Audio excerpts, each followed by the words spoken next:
தென் தமிழ்நாட்டு மண்ணுக்கும் மாரி செல்வராஜுக்கும் கபடிக்கும் இருக்கக்கூடிய அந்த பிணைப்பு பற்றி சொல்லுங்களேன்.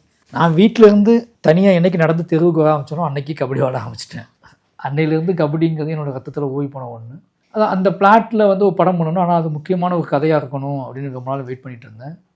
மனத்தி கணேசன் அப்படிங்கிறது என்னோடய அண்ணன், சொந்தக்காரர்.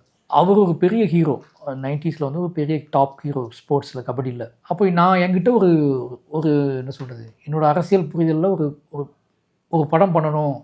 அதாவது சவுத்தில் இருக்கக்கூடிய தென் தமிழ்நாட்டில் இருக்கக்கூடிய இளைஞர்களுக்கு கூட ஒரு பெரிய டிஸ்கஷன் பண்ண வேண்டியது. ஏன்னா நான் 20 வருஷம் ஆச்சு.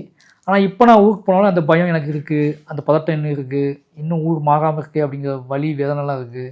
பட் இது எப்படி சரி பண்ணுறது, எப்படி தொடங்குறது, இது என்ன டிஸ்கஷன் பண்ணுறதுன்னு எனக்கு தெரியல.